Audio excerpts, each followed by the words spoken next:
Hi, this is Mark. Congratulations. You have found this amazingly awesome show.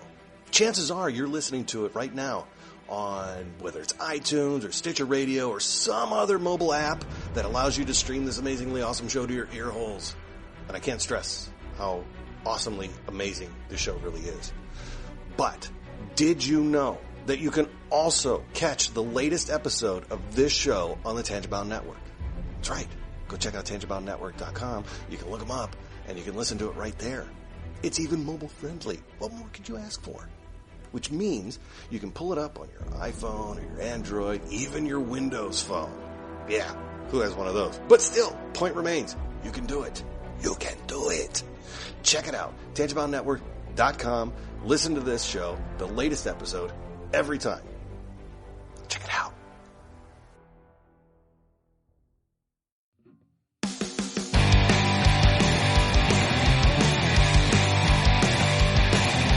Life sucks to the last drop. Are you gonna blow your head off? Take good aim and don't forget to duck. Life sucks every Monday and all the way to Sunday, but I wouldn't have it any other way. I don't care how you're doing, what's up or how's it hanging. I'd like to buy this world one last drink.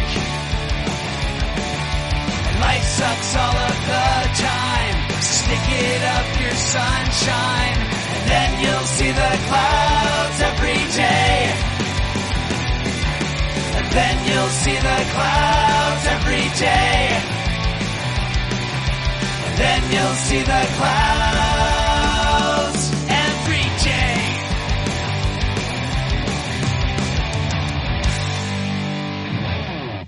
Welcome to The Crazy Life, everybody, or welcome back if you're a previous listener, or if it's your first time listening, thank you for giving us a chance. I'm Brian. Joining me as usual is Henno. Hello. And no Jen this week, as she's, I believe, off celebrating on her honeymoon. So I think she'll be back next week, but we'll see. Yeah, I don't know. Honeymooning. Yeah, exactly. And I'm sure she'll have all the things to tell us. So. Oh yeah. Yeah. We'll be that'll be a next week will be the Crazy Life featuring Jen with Henno and Brian as audience. Yeah. It's basically you and I are going to be like the Usher and Little John of her, or not Usher. I mean, Ludacris and Little John of her Usher song. Be like, yeah, Yeah. Okay. Okay. You're going to have to do the rapping, though. So. I don't do presents. No, not like that. Rapping. Oh. Like the hip-hop that the kids listen to. Is that like that urban stuff? Whoa, careful. Careful. This is down the hall. Yep. So how was your week? Let's see. Actually, that's been really good. I did a quick. I had a weekend. Sharon and I went to a party out in Idaho Falls, and oh man, I always forget that parts of the state are just so different than where I'm at. Right. Like, wow. I mean, it was, the last of our smoking bars closed down, a couple of years ago, and this one was just full out, and a lot of the people we were hanging out with smoke, and I mean, there was a point where, I was done, I was just ready to, go somewhere else, and so eventually did, and I'm like, I gotta get my contacts out, and I literally could not peel them off my eyeballs. They would not come off. They were just glued. That's pretty awesome. Oh, it was foul, but we had a great time. But on the way home, so I don't think I mentioned this last week that my dad had to go in for emergency surgery. I don't know if you said it on the show, but you told me. Yeah, I can't remember. I know. And I just don't remember if I brought it up on the show. But at any rate, it was one of those things where when I called him, it's probably the result of diverticulitis. He ended up with an infection in the small intestine, and they took a chunk of it out, and but my dad's going to be 86. So surgery when you're 86 can be a little crazy. And, it's not, they don't exactly have time to check your blood pressure. They got to go in and fix it. So, Yeah. At any rate, when I called him the day after, he sounded really good, but then they finally released him from the hospital about a week later, and I called him at home, and now he didn't sound so good, which means, he was probably high as a kite when I called him. In the Probably, hospital. yeah. I mean, it finally, kind of clicked. Mm. But listening to him, and it just brought up the conversation of, it's like, Gene Wilder died at 83, and, I'm looking at the history. My grandparents on my father's side, I never met my grandmother. She died really young of a heart attack, and my grandfather died of a heart attack at 71. So the fact that my dad and my uncle are still alive in their 80s is pretty miraculous for their family. Yeah.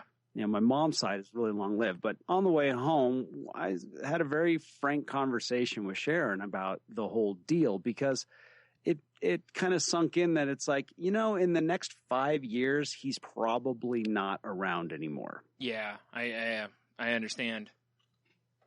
And in the next 10 years, my mom will be in that range. Now, my grandmother lived until 93, and my grandfather on my mom's side lived until 87. So there's still a long ways to go there. And these are kind of tough conversations, because Sharon lost both of her parents. They were both in their early 60s, and they passed just, whatever, a year and a half apart or something, if that. It was like, one went and the other went. And so it was nice to have the conversation. I've always been a little more on the practical side of life on those things. Not that it's, I don't get it. I'm not going to get upset about it, but it's just like my sister tends to be a little more dramatic than I am. When it comes to family things, let's just say she shows it more. It's not that she's dramatic. I don't want to say that. That's not nice, but it just, I mean, I hear it in her voice. There's just concern, quicker than for me, where I tend to be a little more kind of stoic pragmatic. About it. Yes. Yeah, a little more, a little stoic. Yes. Yeah. No, that's the perfect word. That runs in the family. Yeah. So, but that was one of those things where and I woke up the next day, I had actually a lot of gratitude I had a tremendous amount of gratitude for the conversation, even more gratitude for the fact that I could have it with Sharon, knowing that it is a difficult topic for her. And furthermore, that I can find be in the moment with it. Mm-hmm. And it's really kind of summed up with, my parents are doing, tomorrow I get to go down to the building department and get a permit for this window project that is going to happen at my house. I'm going to get a bay window in the front of the house, and my parents are paying for the whole thing. And it kind of sunk in. There's a reason they're paying for it, because my dad might not see another 5 years. Yeah. It's like we have a owner that just sold his unit where I work. He's 90. Like, there's a reason he's selling his unit. He's, it was just this idea of like, okay, I'm in the last decade of my life. Yeah. And to put those, like, to really sink into that feeling, this is the like, to have that, I'm like, I'm being empathetic to that thought process. Yeah, sure. Whereas before I never have been.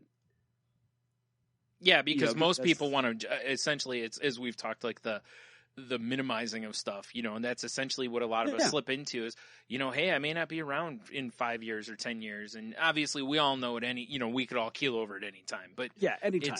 It's still, when you hit, like you were saying, those kind of numbers, you're like, look, math is 100%, like, it's really not on my side here. When you're 40, 50, it's like, well, the average life expectancy, blah, blah, but exactly. But that's what a lot of us will do is when someone says something like that, you'll probably bury us all, that kind of a, thing, because we want to change the subject, first of all, because most people don't really like talking about mortality, No. And also because, like, who wants to have that conversation with their parent? You don't want your parents to go. It's really hard to deal with, if you're close to them. So, it is weird as you look at stuff like that, because I think my siblings have run into that a little bit with, like our mom, because my mom turned 70 next month, and that's still, however you want to look at it, that's not terribly old, but it's also not terribly young, and she knows it. She's she's no dummy. She understands math, and as this will happen, like my one sister for a while kind of didn't want to talk about it, and it makes sense. You don't want to think about losing your mom. It's not something that people you generally are like, nah, I don't want to talk about it. Like, you just want to change that subject as quickly as you possibly can. Yeah, and that's not where my life is today. Yeah, there is no more. I no longer put those things off. I no longer hide from them. I accept them. Yeah. That's part of living one day at a time, is to take the day for what it is. And there are times to think about these things, and there are times where you don't have to. Mm-hmm. But I looked at it as I got to have a conversation about it, and I got to reflect on it the next day. Yeah.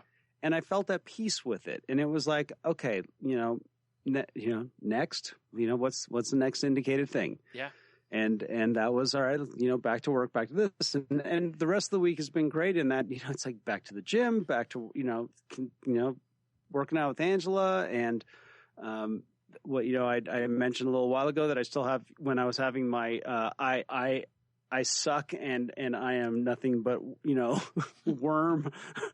I'm the dirt underneath the worm of music.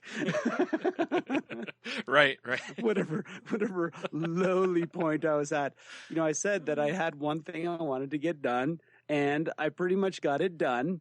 Of course, it's about as close to the last minute as you can get it. Sure. Hey, that's how I roll. That's right. Yep.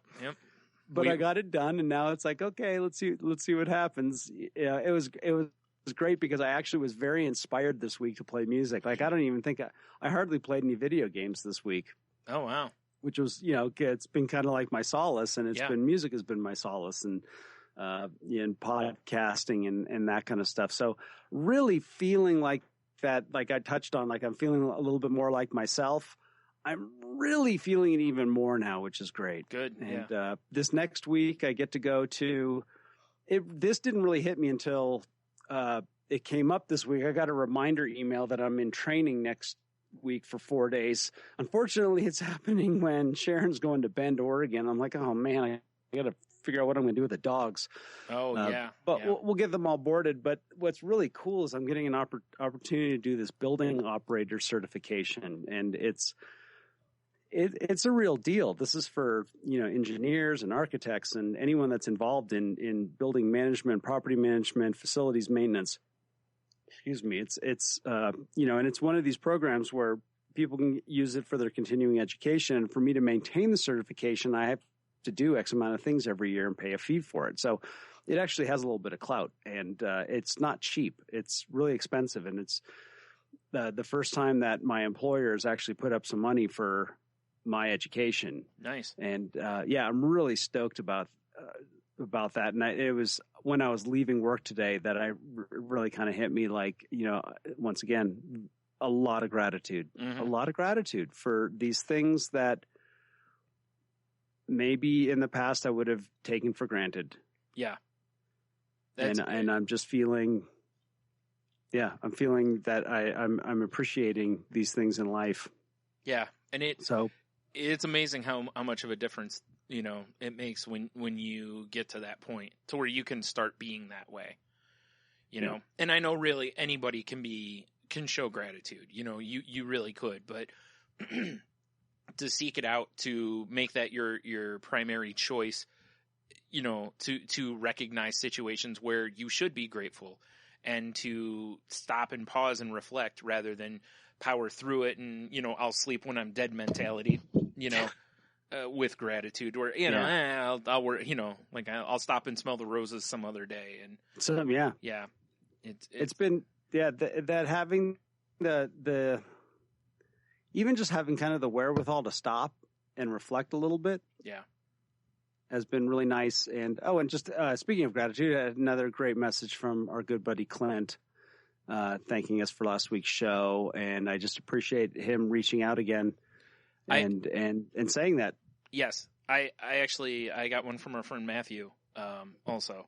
And I got one from some other people, on Twitter that were kind of new and listened and told me that they really liked the topic and thought that you and I, kind of gave them something to pause and reflect on. So thank you to everyone who sent anything in and stuff. It means tons to us. It really does. It's, you know, again, we're very grateful for, for people who listen. And if we can help that, it's so much better. If, that's not why we're doing the podcast, but if somebody gets something out of it and it helps them, that's awesome.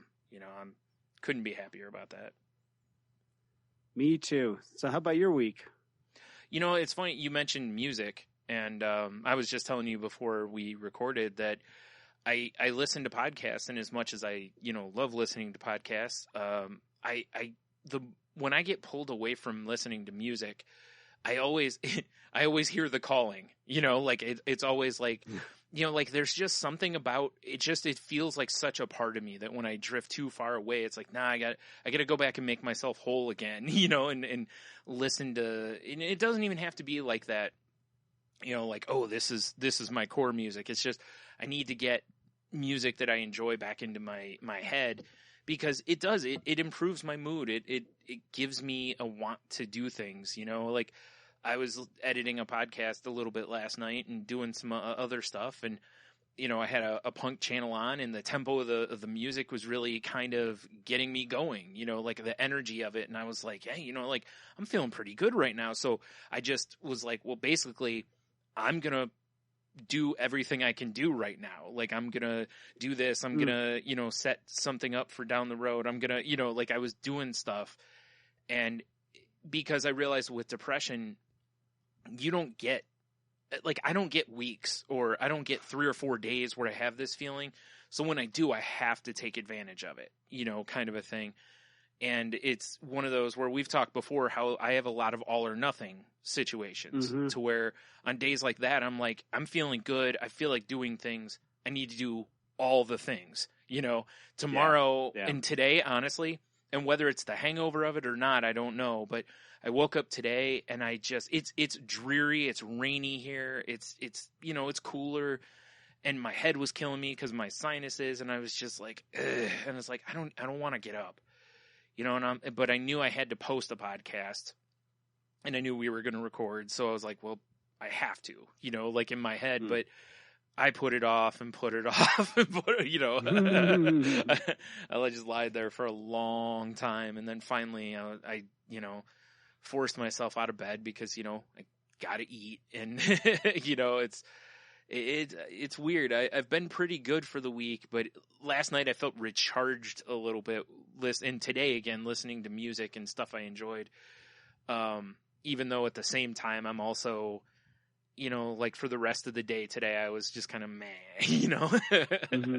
So, but otherwise it's been good, nothing major or anything like that, but it was cool. It's kind of fun to hear you talk about that, because you had that crazy manic burst when you got on that new medicine. Yeah. Remember that? You had that, and you're like, whoa, how long is this going to, last?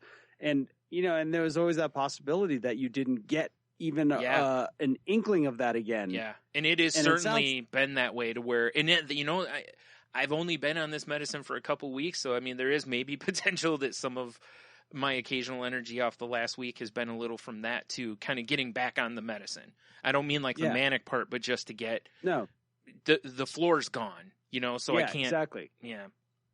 But to have that also, but to me, it's different that you're having it in like just the fact that you brought up music. Mm-hmm. That's a very there's that word, normal behavior. Men, we get inspired by things. Yeah. So it's not just, like, oh, I'm taking medicine now and I have energy. No, you're able to reconnect with passions. Yes. And that's what I've said. That inspires you to do something else. Yeah. Because, very normal. I'm sitting here, working on the podcast, and I was like, why am I not listening to music? Like, I'm sitting here. This is exactly the time I should listen to music, because I'm not trying to read anything because, with my attention issues at times, I can't listen to music and read a lot of times unless it's like jazz or something with no lyrics. I can't listen to music with lyrics and try to read because I get distracted by trying to listen to the lyrics, or then I want to like sing along or, that kind of a thing. So I need something that's just music. But I wasn't doing that. I was, just moving stuff around and applying filters and blah, blah. And, doing some other stuff, like I said. And it was like, why am I not, So, I get that too every once in a while. And that tells me that what am I doing instead? Like, we're all of a sudden, aren't I listening to music right now? Yeah. Well, what have I been doing instead? Mm-hmm. Evidently not listening to music. Right? Yeah. So why haven't I been listening to music? And that usually leads me to something. Yeah. Well, and plus, like I told you, I was. I had a one. Oh, sorry. Skype's jumpy a little bit here. So, all right. What were you saying? Oh, nothing. Go ahead. I was waiting for you. No, I was just going to say, I was like, especially with me feeling, like I need to listen to some music. And it's like, why aren't you? This is the time. This is exactly. Yeah. This is when you usually would listen to music. I had one night this week. I had two kind of late nights being productive and actually having some really busy days too. And I was doing some work at work where I was around chemicals, and it's just solvents. Yeah. And and they get to me after and they get to you after a while, the fumes do. And then I still managed to go to the workout, and I was tired. I was a little loopy from that. Right. And I'm like just making it through this workout, but I pulled it off. I get home, and I think it was like 8:30. I just laid on the bed to pet the dog, and I fell asleep. It was funny. I actually did that last night. I got done doing what I was doing around 11, 10:30, 11, something like that. And I went in my room and I was like, I'm gonna, I'll transition to podcasts and play some Diablo 3. And I was sitting there and I'm playing and I'm like, I can barely keep my eyes open. Like, why am I so this is like, I've only been up for like 4 hours. What is going on? And again, it was weird because I had energy, but almost like as quick as I had it, it was gone, It was gone, yeah. And I was like, and every once in a while, like I'll because the way everything's set up, like when I play games, I like sit on the end of my bed generally, but I lay back for a minute, just kind of stretch out and whatnot, and 2.5 hours later, I woke up. I was like, "Ooh, guess I needed a nap." Well, I got up at 4, which I was really surprised that I actually made it that far. Yeah. And a lot of times I dread that because like, oh, please don't make me be wide awake. But I wasn't. I got up, I had a glass of water, went back to sleep. Oh yeah, because that's the worst for, especially when you have to get up at the times you have to get up and stuff, to wake up at partway through the night. I do that a lot, like when I don't sleep. Like where I'll go a full day or whatever, or I'll get very little sleep. The next night I'll fall asleep at like 10 or 11 and I'll wake up at like 3 and I'm wide awake. Yeah, that's the worst. And it's like, well, I'll just kind of fall into my old patterns, which is, I'd be awake normally at that time, just do what I normally do and hope I'll get tired again. And it usually doesn't. But, when I have a night like that, it usually throws me off about 3 nights before I can kind of get back into a rhythm. Yeah, I was a little worried about that too. Like sometimes you get too much sleep and you're just, it that messes with you, and everything was just, it's a good week. I just feel really balanced. Good. Yeah, there's good place to be. Nothing wrong with that at all. Yeah. Yeah. It's so much better than us sitting here going, man, like we were that a couple of weeks there where we were like, this has been awful. Lazy and yeah, it's and that's why I've been saying over and over again that I don't want to fight it when I'm down, when I feel down like that, because there's nothing that speaking of our topic that we're going to bring up tonight, there's nothing that me powering through or beating myself up over that's going to change it. Yes, actually, this is a great point. A friend of ours who I won't name his name, but a friend of ours posted on Facebook and asked a question, you know, about like being sad and like when you hit these like pockets of sadness, kind of like what, you know, does anyone have like a solution to it? And I was like, basically told him what my therapist told me, which is, you know, distract yourself, you know, play a video game, watch TV that you like to watch, just basically ride it out, but ride it out, you know, try to find some enjoyment while you're doing it too, if you can. Some days, honestly, my answer is to just, you know, stay in bed. But there's other days where, you know, I'll play a game or something to try to get the, you know, or music or whatever, you know, just any sort of distraction you can come up with. So, and riding it out, riding it out is a viable solution or an answer, maybe not a solution, but it's a viable option, you know? Well, and there's also, as long as there's acceptance with it, Yes. where you accept the way you're feeling as something that's natural and normal. Yeah. And you just say, well, this is how I'm feeling right now. And you know, we talk about Jen all the time. You look at yourself in a loving way and accept the way you're feeling and then say, okay, what can I do to make it a little better? Yeah. But accept the fact that this is how I feel right now. Yeah. And those are the days, I mean, I've done, you know, it's like as cliche or TV type thing as it might sound on some of those days. I mean, the best answer I can have is, you know, like I'll get a pizza, I'll watch stuff I like on TV. Yep. Basically, pretend it's a day off of, like you got a surprise day off of work. It's a treat yourself day, you know? Love it. And if you can do that, you can maybe, and again, I'm not saying, you know, smile and it'll get better. It's not like that. No. But if you can try to at least just be in it, but also don't give in to it necessarily. You know, don't let one day become a week, you know, that kind of a thing. But, you know, we all have days where, you know, no matter who it is, even if you don't suffer from depression or anything. I mean, we've all got days like that where maybe you just don't feel top notch or you're just feeling a little meh, you know, and like I said, you know, you just want to, you know, curl up on the couch and watch horrible daytime TV. And eat some pizza. Yeah. Like I said, Learn just about Cuba. Yeah. Wait a minute. So, it's, you know, you mentioned our topic, and I'm just going to move into that unless you have something else you want to turn here.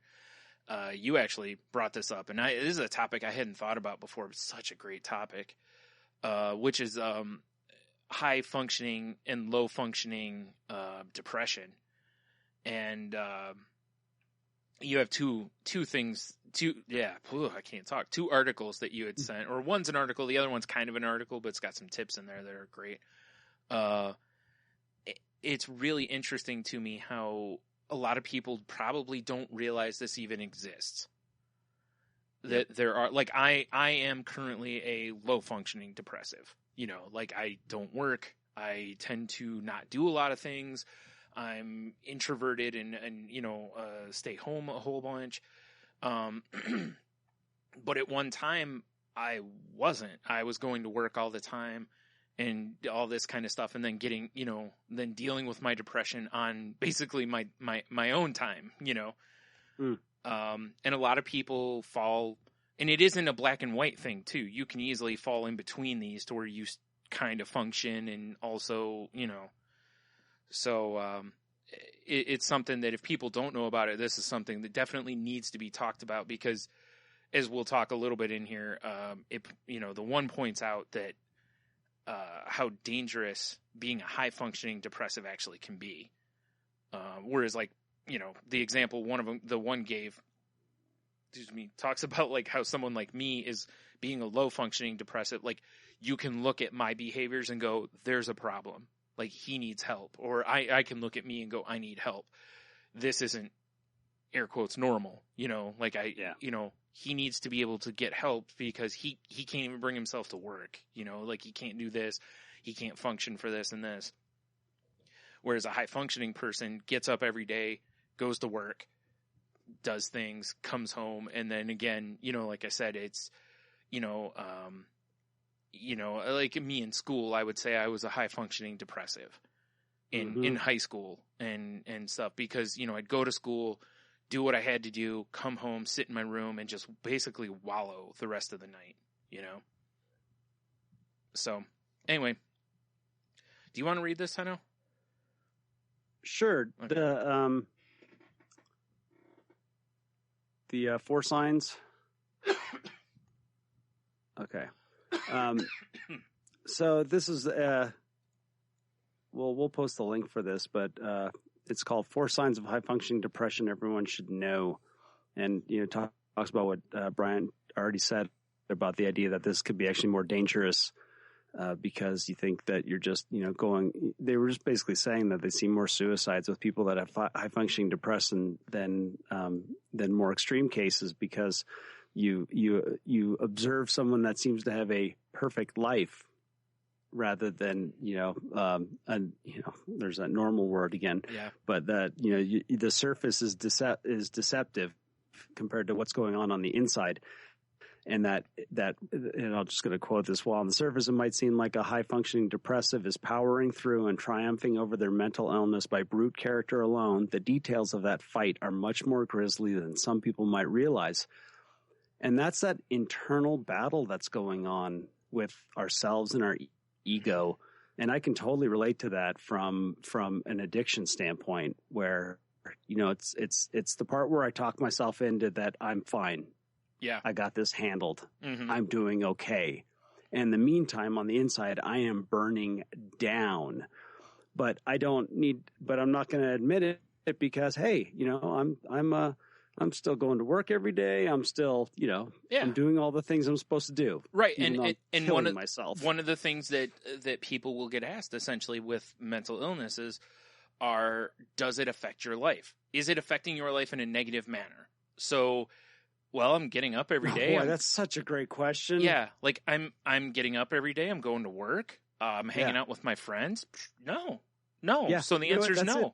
And what you've just done is you're not being honest, and you don't even realize it. Like, you think you're fine, but you're not, It's actually a horrible question. Mm-hmm. That question allows people to stay in their disease. It does. Yep.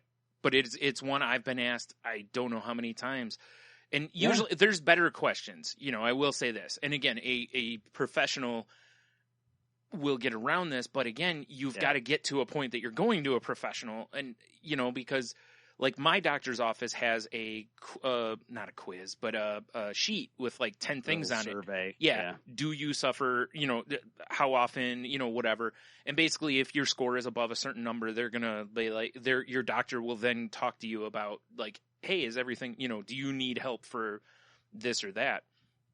But if some of the questions on those sheets are a little, because I've talked to my therapist about them and gone, it seems like those could be worded better because they allow gray area.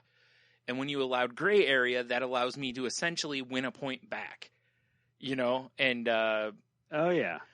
So there's lots of, especially in 12-step groups, there's lots of 20 signs you might be a codependent. Yeah. Right. 10 signs that you might have issues with money, 20 signs that you might be an alcoholic, all that stuff. And believe me, if there were 3 signs that I wasn't, whatever it was, that's good enough. No problem. That's good enough. Yep. Oh, even though there's 17 that I can relate to. Yeah. Hey, but there's 3. Yep. Because here's one thing I've learned about this topic, and I just mean in a general sense of coming to acceptance with certain things, is I'm always looking for that wiggle room. I'm looking for that gray area. I'm looking for that little loophole. That's what most people are doing. Yep. Yeah. Where's the loophole where I'm not a depressive? Yes. And how can I squeeze into it? Because usually it's really small. Right. But somehow I'm unable to see that. You're totally right, though. That is, and realistically, that's what I did for years. Oh, I got this. I'm handling this. Yeah, I get depressed from time to time, but I'm still going to work. I'm still and in my head, that was the baseline is, because I had read enough stuff to know essentially you're looking for your life to be affected in a negative manner. Well, I'm still going to work, so I'm still collecting a paycheck. I'm still, doing A, B, and C. So clearly it's not affecting me in a bad way. What I'm doing in the process, though, is ignoring that when I come home from work, I'm just basically isolating myself and not wanting to deal, that all I'm doing is being alone with my thoughts.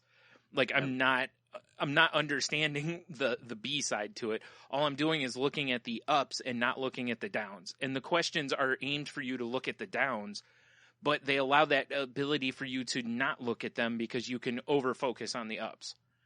Like I said, does it affect you in a negative manner? Well, no, I don't feel, life's good, or, I do what I'm supposed to do, gotta get up, gotta go to work.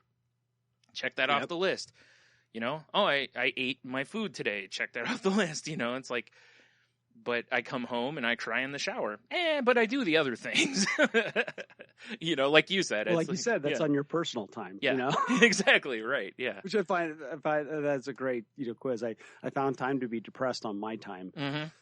It was the truth. Yeah. Yeah, it's wild. Just when you say it out loud, it's like, that is kind of how it was. Yep. I wasn't an alcoholic on work time. Nope. Mostly that wasn't how I was. I wasn't drinking all day long. Yeah, like me, I wasn't sitting around thinking about killing myself while I was at work, and it wasn't. And it was because I'm there. I'm on their time, so I'm going to do my work. How crazy is that? On my time, I'll basically do something destructive. Yep. But on other people's times, I'll take care of myself. Yeah, exactly. I'll twist it. Yeah. Like while I'm working, I'll take my lunch, I'll eat lunch. But when I'm on my own, I'll just lay in bed and ignore a meal, because whatever. I just don't, I can't get out of bed, or I don't want to get out of bed. Just it sounds so ridiculous, but it's the truth. And it's as we've talked countless times on here about reframing. And it's just your mind has, what's the word I'm looking for? Distorted your thinking, and, to where you think you're fine, and you're not. What you are is you've become comfortable in your depression, and you function within that comfort, and you don't realize that it's like, you might still be going to work, but are you advancing at work? Are you doing the best work you could be doing? Are you giving full effort? Because I didn't. I was still going to work. I was still doing the work, but I wasn't necessarily giving the best of me, or I gave all of me to the work. And that was more of my issue for most of the time, was I would give too much, work all the time, work long hours. And a lot of it was, when I look back, what I was doing in a lot of ways, I was trying to avoid time with me, Oh, yeah. Well, that's the first sign was here, is being tough on oneself. Yeah. And everything you just described is that. And you could read it. I can kind of read this two ways, and it says it's important to be critical of yourself to a point. And it talks about high depressives tend to be overachievers, which is kind of a paradox. Yeah. Because they expect a lot of themselves, but it's out of that fact, like you're saying, you're pushing yourself beyond, you're beating yourself up because you feel like you've fallen short. Like maybe something went wrong at work or whatever, or maybe I shouldn't be feeling this way. Yeah. I should be doing this, or, there's that should word. We should all over ourselves. Mm-hmm. But I didn't realize how applicable this was, because at first I'm like, overachievers, being tough on oneself, that makes no sense. But as you're talking about it, it makes perfect sense now. Yeah, because when you're doing that, you, like me, I ran myself down so much doing that. And then, like, the work I was doing was not leading. Like, basically what I was doing was I was chasing a promotion. And when it didn't come, in my head, it was, it added to, I've had a not good enough mentality for a long time. Yeah. And it added to that. So then when I wasn't working, I was like, well, what can I do to trying to figure out how to fix why I'm not good enough? Instead of looking at it and going, the reason you're not good enough is because they're just taking advantage of you. You didn't draw a line and say, I'm better, I deserve better than this. And that's really what it came down to, was I just gave and gave and gave. And what happened, I drew that line in sand, and it needed to be a firm line. And I let them cross it. And once you do that, it's very hard to push someone back across your line, of worth. And So, you know, well, especially when you've taken on some responsibility or something, and Yep. and now you're being critical of yourself again because you're like, all right, you're screwing up. You know, we're supposed to be doing this, this, and this, and you're not pulling it off. Yep. And rather than just being honest and saying, you know, this doesn't work for me, or you know, this really isn't my thing. You know, and getting into that, it's this is the one that I think that this first point is the one that is the hardest to come to. You don't realize anything's wrong at this point ever. No. We consider this normal because look at the way our society's set up. You're supposed to achieve. Yep. Yep. And you are your achievements. Well, and you not to mention on top of this, we have a situation in workplaces now to where the threat of downsizing is a motivational tool. Because a company, if they float that that there may be cuts coming, everyone ups their game basically, and no one wants to take a step back or stand up for themselves because they're afraid they're going to be let go. They don't want to be the squeaky wheel. You know, even if you're a really good squeaky wheel, they don't want, you know, you don't want to be the squeaky wheel, and that's a problem. You know, because that leads to low self-esteem, low values of yourself. Because you don't look at the situation and go, no, I'm being taken advantage of here. Like, I was given this much money to do this, but they've lumped all this on top of me, and I've gotten nothing extra for that, and I deserve that. You know, whether it's, no matter what the reward for that is, you know, we all should have acceptable lines, you know, and I'm not saying that every time you're given more work at work, you should get a raise, because that's, you know, we all know that's not reasonable. But if they're making you stay extra hours and adding like extra responsibilities, and maybe now you're managing and you weren't managing, you know, it's like there's reasonable and there's unreasonable. And if you're afraid you're going to lose your job if you say no, that's a problem, you know. And I think that's what, like, wasn't my case so much, but I do know people that have done that, to where I look at them and go, man, they can't stand up for themselves because they think if they do, they're going to get fired. And they might. You know, they may lose their job for being the squeaky wheel, you know? Yep. Not a good place to be. Not at all. And it's wild how just in that description, you work right into number 2. Work becomes a grind. Mm-hmm. You know, that constant self-criticism. Yep. You feel like their workflow is anything but. Yeah. You know, you're not.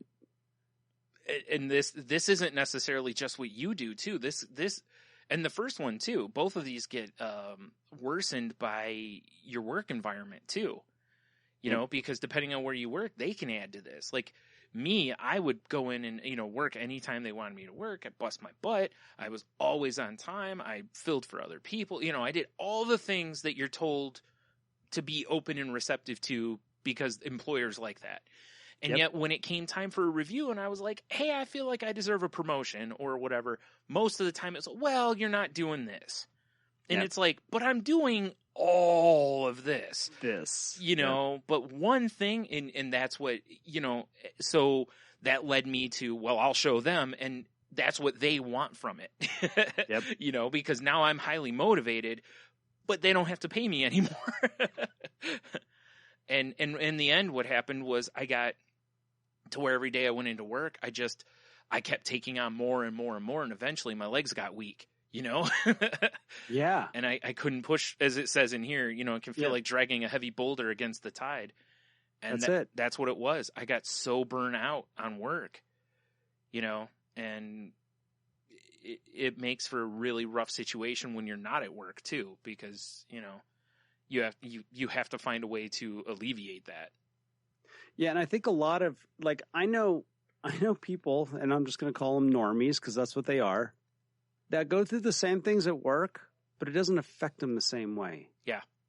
There's difference. And this is why it's important, I think, that, you know, everyone talks about, oh, you know, you're in a group therapy or whatever for whatever it is. And it's like, oh, it's just so depressing. All you guys talk about is the same thing. And it's like, yeah, we're relating to each other. So we start to believe that, no, we're not like everybody else. Yeah. There is something that makes us different, and it's okay, because there's other people around me that are different like me. And there are people that go through the exact same things at work and they seem to just take it in stride. They seem like it's just part of the day, but for some reason it affects me different. Yeah. Well, the first thing that we do is we think there's something wrong with us. Yeah. That, that is unique to us. But you know what? It's not necessarily unique to you. No. There are other people that feel the same way, and that's okay. Right. Not to mention, I mean, seriously, you could be a person who goes through this stuff, and that person might just put on a different face at work, but maybe then when they get home, maybe they're exactly Maybe they're like doing the you. same thing. Yeah. You never know. Exactly. And they might just be beating themselves. Their life might, and this actually reminds me a lot of when we talked about the social media thing, like comparing yourself to lives that you see on Facebook and whatever. Yep. To where you're like, man, look how good their life is. And it's like, no, they're showing you the best parts. Just like at work, online, no matter what it is, we all see the best parts of each other. And all you need, and the proof of that is selfies. All we see is the perfect angle. People don't take, they don't angle, and post unflattering photos most of the time. They tend to get the angle right and get some lighting and 14 filters. And, that's what we do that by nature, Like at work, you don't want to be the sad sack at work. You don't want to be the Debbie Downer because, again, going back to the previous point, you become the squeaky wheel at that point, and then they don't want you because you're bad for morale or, so you have to, perk it up, and if you don't, I'll be honest, I had a friend let go from a job because the place that we worked at said he didn't have the company attitude. You know? And when I heard that, I was like, what? This is nuts. And it's because he wasn't overly outgoing and chipper. And I was like, are you kidding me? That's the dumbest reason to get rid of somebody. But here we are in the state. And for those listening, the state that I live in, Michigan, is an at-will workplace, which means they can let you go basically for any reason, within obviously not discriminatory stuff, but basically they don't have to give you a reason. They can just fire you. They don't have to tell you why, unless you're in a union and unless you're in a contract with a company. And basically you can also quit without any sort of notice or whatever. You can just walk out and be done. So, you hear stuff like that from people at times. Like I've heard some really dumb reasons people have been let go from work. But, that one I was like, whew, all right. But what it did, other people that worked in the place with us, I noticed started being more chipper at work. More outgoing to customers. And I was like, yep. And I stood there going, it worked. That's exactly why they did it. It's they fired him to light a fire under other people's butts. And that's exactly what happened. And that's what happens all the time, But anyway, like I said, there were people that I worked with that I didn't know, basically suffered from depression also when they got out of there because they work, they're outgoing and all this. But then when they, it's like a lot of times people with depression don't necessarily, they essentially, like the way I used to put it to somebody was like, I hate me. I don't hate other people. Yeah. So when I'm around other people, I can fit in. I can be fine. I can be a chameleon. I can get in there. I can blend in, all this stuff. But then when I'm by myself, it's like, ugh, this is the last place I want to be. So yeah, it's wow. It's an interesting way of putting that when you tie it back to that idea that you're depressed on your time. Mm-hmm. Yeah. Or you're doing your thing on your time. When I'm at work, I'm putting on my best face. Yep. And that's really, that's the work ethic. So is everyone else. Yeah, that's the work ethic I was taught. Like my dad didn't miss days of work because he didn't feel good unless it was like couldn't get out of bed physically feel good, Yeah. Like he had to be like, tied to the bed or, whatever. Like otherwise he was going to work. And that was the mentality that was instilled in me, which isn't bad. But at the same time, it does feed into this. If you are depressed, it can really feed into this. Yeah, exactly. Well, and it leads to our number 3, substance abuse problems. Yep. Because after you've gone through that at work, you get home, you don't have necessarily a way to, deal with it. And, lost the word I was looking for. But so it's so easy to fall into having a couple of drinks, coping. That's what it is. Yeah. The very first line on this one I thought was, it's no coincidence that many high functioning substance abusers are also high functioning depressives. Yeah. And yeah, that makes total sense. And self-medicating, Mm-hmm. and it works. Yep. And the thing is, this is really where I relate to it, because I've seen it both ways. And the thing is at this point, usually it's your substance abuse that's going to get you finally some sort of help. Yeah. And you can still go forever without ever tapping into the depressive side. That's true. Yeah. Because you took care of one thing, and you go, oh, I was just drinking too much. That's all it was. Right. And for a while, dealing with your drinking problem will probably make things seem better, to where, to where you're not fully digging, like you're saying, you're not digging all the way down to the root. You're digging the surface stuff, but you're still making a positive change. Yeah. See point number 1, overachievers. Yeah. Yeah. Because that's what happens. And I've seen it happen a lot in recovery, where people, they get fired up on something new and they're back to overachieving. It was interesting that at the end of the first point, it talked about with parents looking for children that seem to be achieving something new every 5 seconds. Mm-hmm. It's like, that was me growing up. Yeah, me too. I was always on to the next thing. Yep. And this, a lot of this comes back to, and I know there are, there's a myriad of ways that these things manifest themselves, but I know for me, I've always had that, I had that restless soul kind of symptom my whole life. Yeah.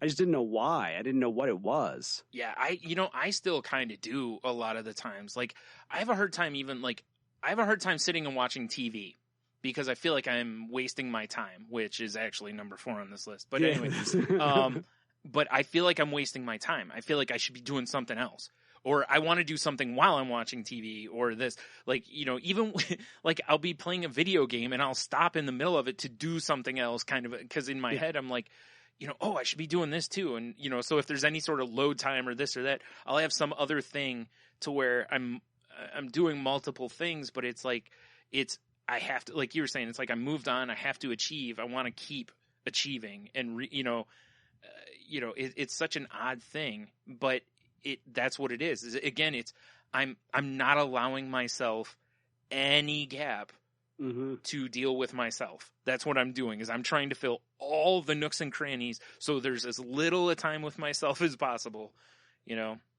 So you never fall into that thing, and then you never have that tendency to self-medicate or whatever it is. Yeah. Oh, it makes perfect sense. Yeah. Now, I will say, what a hole. I did, and then, like I said, feelings of wasting time. Despite having achieved a great deal, many high-functioning depressives feel as though they are wasting time. This can lead to feelings of hopelessness and thoughts that one would be better off dead or more appreciated after death. It's just heavy. Yeah. I'll tell you, I've never had the more appreciated after death thing. I've read quite a few people do that. It's like, no one appreciates me, and what, they'll appreciate me after I'm dead or whatever. But I've never had that. I have had the hopelessness. I've had the, thoughts of suicide. I've had the, I just don't want to be here. I just would rather not exist anymore kind of thoughts. But that was a whole different, that's a whole different level. and I totally get this, because they say changes such as switching careers and finding new hobbies seem to offer such individuals little comfort, because the issue at hand is not that they're actually wasting time, but they are suffering from anhedonia, one of depression's main stings. And I looked this word up. Okay, I was just going to ask if you did. Yeah, it's anhedonia, and it's like, what's anhedonia, you ask? Yeah. If you're depressed, anhedonia is one of the main symptoms of major depressive disorder. It is the loss of interest in previously rewarding or enjoyable activities. People suffering from clinical depression lose interest in hobbies, friends, work, even food and sex. It's as if the brain's pleasure circuits shut down or short out. And anyway, it goes on and on into more actual brain activity, how it works. But it really, I really get this based on everything that we've talked about up to this point. If you're constantly looking for something new and you're jumping from one thing to the next and blah, blah, blah. And if none of them ever give you that satisfaction, and eventually you just finally just are left with nothing but yourself, Mm-hmm. Yeah. then I get why you get to this point. Like, you just slowly withdraw more and more and more. Because I've seen this. I'm not going to diagnose people that I've either lived with, been friends with, known, dated, whatever. But I have seen this particular pattern Yeah. so many times. And one of the things that always occurs is they stop working. Yeah. Eventually that's what ends up happening. And Yeah. again, like I was telling you before we recorded this, this is one of the rare ones where I can speak on both sides of this. And I'll bet most of the people, or a lot of the people who end up as low functioning depressives, used to be high functioning depressives. Yep. And it basically at some point you burn out. And I used to find work rewarding. So lump that in with what you were just reading about the other stuff. Changing jobs didn't make a difference. At the other one, I even owned my own business. Like me and Tony from Salty Language, we opened a comic book shop, which was something both of us had dreamed about doing. And I still had those things. And actually it made it worse, because by owning it, all of the worry is on us. It's not on anyone else. So along with the other stuff I always dealt with, then on top of that, there was are we going to be able to pay the bills? We've got this. We got, all the responsibilities fell on me or us, and the worries fell on us.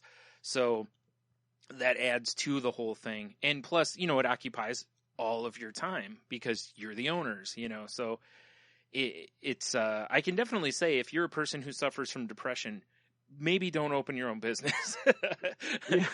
Get some help first, get yourself straightened out a little bit. Then, yeah, this was that anhedonia, man, that's exactly what I've been talking about for so long in here. I didn't know the term for it, but that's exactly, I've mentioned it before about how, having, like my torches put out basically, and trying to find ways to relight them. And that's the path I'm on now, because, I've talked countless times about drawing and how I used to love it, and bowling. I used to, bowl all the time, and I don't do that anymore. And I don't go hang out a lot. And there's all these things that it's over time, my circle of activity has just become less and less and less and less. And, and eventually it just completely closes in on you. And that's the point where most people probably feel the end hopelessness. And that's where, luckily I hopefully stopped mine before it closes in anymore. And I'm trying to expand it back out so that, I have room to breathe. Switching careers or new hobbies and whatnot. This is also a really good point about the people who think moving to a new city will fix their problem. Yep. It's the same idea. Yep. And all you've done is relocate your problem without your support system. That's it. And that was me. That was me as far as addiction. It's called pulling a geographic. Yep.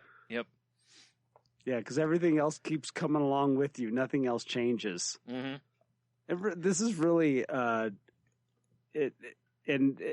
this point it says there's many other symptoms. These are just a few.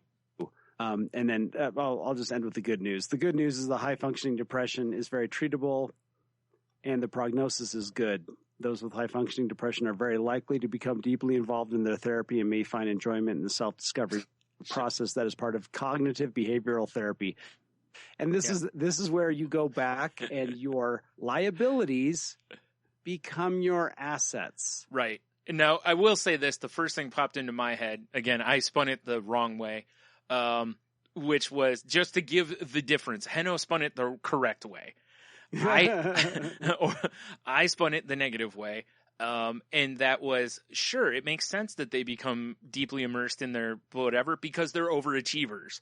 Well, that's so are that's you the truth? It is. You really are. But hopefully, in the seeking help, that's where the switch gets turned from being obsessed on the wrong things to the right things, and at least, at least, or not as obsessed. I'm sorry, but overachieving. You know, it's like, well, I'm gonna put everything I have into therapy, and it makes sense. Remember when from the very beginning, I'm like, I am going to do what I'm told. I'm gonna keep a completely open mind to this, and I've tried really hard to not be closed off on this. I've tried to be as receptive and open to everything thrown at me as I could. You know, so it makes sense. It really does. You know, and I do think that's part of why I feel and see differences, because I'm willing to, you know, just go into it. You know, just head first. Let's do it. You know. Yeah. And it's so true, because that's like right off the bat, that was my initial reaction too. Was like, oh, of course, now we get to throw all that overachieving and the this and the that's all into our and because I did the same thing. It is, is, yeah. You know, it's you see that it you know, you see that in a lot of stuff. Like, one of the things I kind of want to go back, I was going to bring up, was on the third point about substance abuse. I kind of wanted to point out that it doesn't necessarily have to be booze or drugs that becomes your substance. No, it doesn't. It can be exercise. It could be various dieting. It could be all sorts of other things that seem positive, but you could go, because you're overachieving, you kind of could go down a dangerous path. So just be aware of that. Nailed one. A big one is exercise, because I know people that became chronic, and I'm using the term chronic appropriately. Yes. Chronic runners for the runner's high. Yeah. So every day they got home, they went and ran, and they ran miles and miles and miles. Yep. And it was obsessive. And eventually, when their body actually started to break down and they were physically unable to keep up with it, they got help. Yeah. And got on some medicine, and were able to find a balance in that. And that's a huge one, you know, besides overeating, besides. Yes. I actually didn't bring that one up. That's a great one too. Yep. Behavioral issue. Oh, and overeating. That's a great one. Oh, Here, yeah. give me some chocolate. My God. Yeah. Your substance could easily be food. Come home from work after, you know, and right to the ice cream or candy or just whatever. It doesn't even have to be that stuff. It could be, I don't know, whatever it is you find, pizza or, you know, whatever's your food. Yeah. People, video games, you know, whatever it is, there's so many things. And, you know, the hard part is finding out if, you know, you help me with this all the time. Am I drifting down this path, or am I in balance right now? Am I going down the thing where I'm ignoring all the other things? Because here's the interesting thing. Do I consider myself a high functioning depressive? No, it's, to me, you know, I'm an alcoholic. Yeah. And it's part of my alcoholism are a lot of these traits. Yes. You know, I don't think there's any, I don't think there's any sort of, I mean, maybe I could have some brain chemistry imbalance, who knows, whatever it is. But for the most part, to me, I recognize as part of my alcoholism. I don't drink because I know that when I drink, it makes it worse. But that doesn't mean that I still don't go through these things. Yeah. They're just maybe not as extreme, and I don't think they're going to lead to what was our that freaking word. I like the other one, MDD, major depressive disorder. That one's easier to get through. Were you meaning the anhedonia? Anhedonia thing. That'd be a great band name. Yeah, it actually would. Actually, it would be a great Oh, man, that is a good band name, isn't it? Because everything that goes behind it. Dude, that is such a great 90s grunge name. Or that emo phase stuff, like right after. Even kind of a progressive. Yeah. You know? Like so good. Or now you do it, but you just do upbeat music to be ironic, you know? Even better. Yeah. How about this? Progressive upbeat pop. Yes. Oh, I'd be so hurt if that happened. With very long instrumentals. Oh, that'd make me but so sad. all the lyrics are about depression. Oh, okay. I can live with that. But the music is upbeat. Yes. With lots of melodies and harmonies. Oh, already a band with the name. Yeah, figures.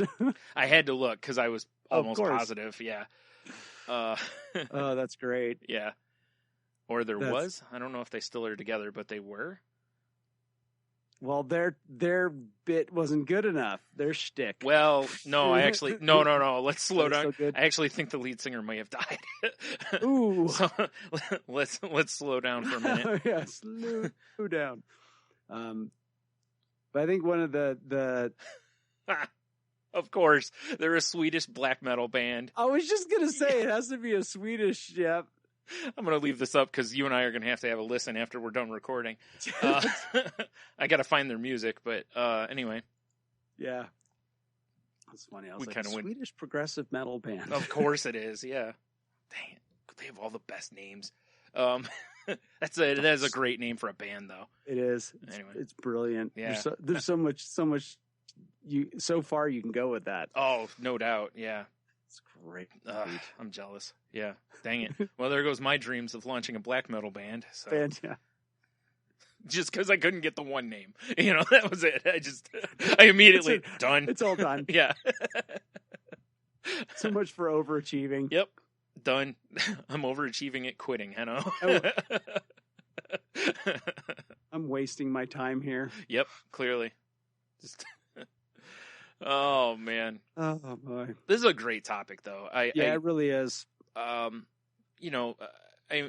People listening, you should, really, and it's, don't look at this like a hypochondriac and like over, analyze yourself doing it or anything, but, definitely take a look and make sure that, you are in that balance that, like Henno mentioned, and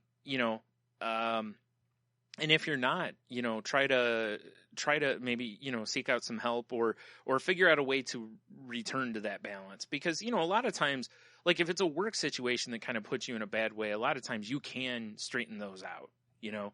Sometimes it's simply that you're like, the one place I worked, I realized I was really running into different stuff and I pulled back. I just said, hey, I can't do this. I started saying no. More frequently. And, it's something that I'm finding now as I'm going through this part of it, that saying no is, it's very selfish, but it's that positive selfish, It really is. Like It's sometimes you have self-care. to. Yeah, exactly. Yep. No, and no is a viable answer. Do not ever let anyone tell you it isn't. No is a viable answer. If someone can't accept no, then maybe you should look at whether they should be part of your life at that point. Because, that's a boundary. That's you establishing a boundary. And if people push through those things, like I said, once someone's through, it's hard to get them back on the other side. So, be aware of that and, what you're giving to the job and how much you're giving to yourself, because if it's, 70-30, you need to, you got to straighten that number out to where it's, a little more even. So, yeah, this was, and again, like you said, or we said earlier, I don't think a lot of people probably even realize this goes on, Yeah. I think this is something more like when you're high functioning, alcoholic is usually the next word. You don't normally hear depressive. You hear alcoholic. Yeah, high functioning depressive. Yeah. Yeah. And it really, it's these are the gray areas that are very deceptive. Yeah. Well, They like the thing points out, these things, they run parallel, but there's a definite crossover for a lot of people, so Yep. It's a good reason to get out in front of it. Even if you're like, it's not that bad. Just be like, look, start paying attention to stuff like how often do you have a drink after work? And not just because whatever, but, or more so, how often do you have multiple drinks after work? Are you coping? Are you, then again, it's like, maybe you need to get to the root of the problem and not, so you're not using alcohol as your coping mechanism, your way of avoiding it, or whatever it is, food, exercise, all those other things we named. And one of the things where if you do have an opportunity, if this interests you and you start doing some research and you end up on some webpage or whatever it is that has a list of things or a list of, conditions or whatever it is, look for the stuff that's similar. Yeah. Most of us are always looking for why it doesn't apply to us. Yeah. Yeah. Look for how it does apply to you. Right. Look for the similarities rather than the differences. You're more likely to get help going down this applies to me road than the other road. I'd forgotten about this, but the more I think about it, on commercials on TV, a lot of times they'll have, for like, local studies or whatever, where they like pay you to come in and whatever, they run those all over the place. And, a lot of times it'll be like, do you suffer from this, Yep, right? Yep. And it was always like, we're doing a depression survey thing, do you suffer from this? And I'm going through the list the whole time. And I actually remember one of the times that I had 7 out of 10, and I was like, that's not horrible. Like, it's not, it's like, cause in school, 70 is a really low grade. Now, when you're doing percentages out of 100, 70 is a very high grade. Yes. It's really not a low grade. In school, it is only because they correspond letters to the percentage, but 70% out of 100 is a lot. And well, we call that a super majority when we vote. Exactly. Yeah. Super right. majority. Yeah. It's over 50%. If we're rounding to 100. Like if 50 is your I don't need to seek help and 100 is I need to seek help, rounding puts you to I need to seek some help. Yes. And so that's a great point you made about like don't look for why you aren't, but like instead I should have been going, wow, 7 out of 10, maybe I should talk to somebody. Yeah. And and now, well, not now, but there's a lot of times where I'll see those commercials or the ones for medicines, for depression. Do you have this? And I'll be like, yep, all the way through the commercial and be like, wow, most of the time I'm closer to 90%, and when I started doing that, I was just like, I need to, that fit right in with I was already on that path of I should go get some help. And then it's like, wow, these depression medicine commercials, I'm hitting 90% now. I'm like Hall of Fame level right now, like no matter what the sport is, if you're 90%, you're Hall of Famer probably. And so definitely, like you said, pay attention to that stuff and don't maximize the differences, and don't minimize the similarities because they're very important. Now, there are some of the commercials and difference. I'm not saying use the commercials or these tests. There are some of the things that are kind of gray questions, but, again, take it, take the whole thing into consideration, Because, like, these ideas of, like, denial, those are practices that we slowly get really good at. Yeah, they become habit. Yeah. Yeah, they're habit building. So the longer you try to put something off because you really don't want to accept it, the harder it gets, the further you go, and the deeper your bottom ends up becoming in the end. Mm-hmm. And I know this is all easy to say with 20/20 hindsight. Well, but was it you that mentioned it on one of our podcasts, or if it was something else I read, or maybe it was another podcast I was listening to, and someone made a comment that basically it's like 20/20 hindsight is exactly what we should have, because looking back, you should be able to see things perfectly. And it's just you just don't obsess backwards, but you should be able to look backwards essentially with that clarity so that you can then go forward with some knowledge, Yeah. Yeah. And I always say it as I recognize my path with 20/20 hindsight. Yeah. That's where I look and I go, oh, this is how I got to this point. And I was never one of those types who, if I had a mentor that told me this is not the way to do it, I went and did it anyway, of course, because, I'll show you. Yeah. Or even just like, I need to experience things for myself. I need to realize that it's wrong for myself. Then it sticks with me. Well, okay. I'm not going to, I don't regret any of it. Yeah. But now where I sit, and now I get to sit on the other side of that and say, if you can help it, I'm not going to tell you what to do, but I might tell you different ways of doing it. Yeah.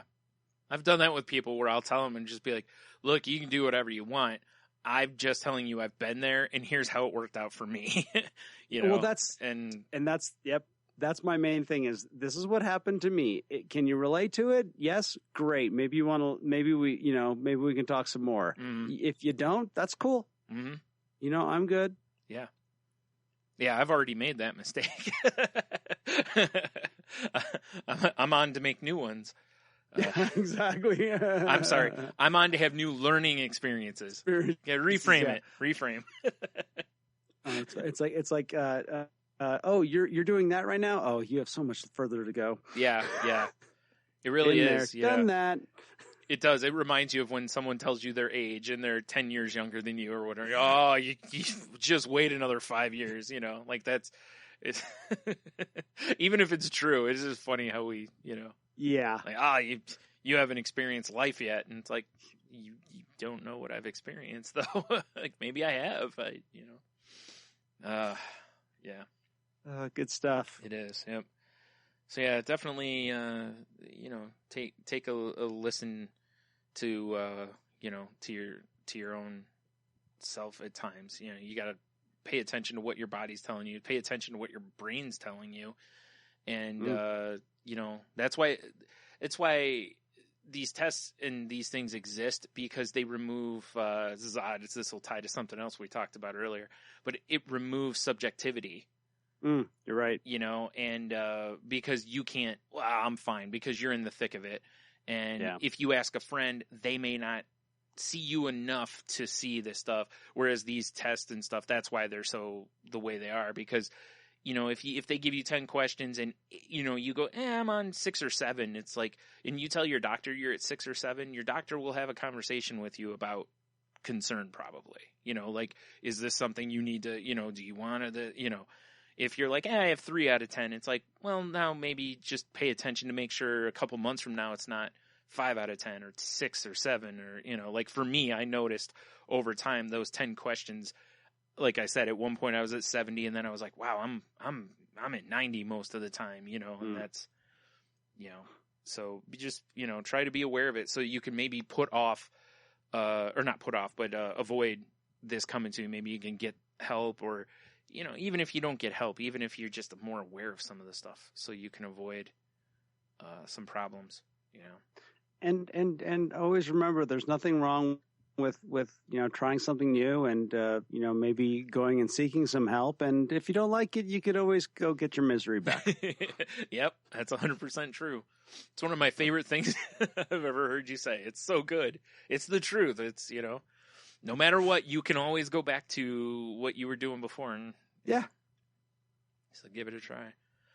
So, I think it's a good spot to wrap it up, though. Sounds good. All right. I got to pull up the stuff. Dang it, Brian.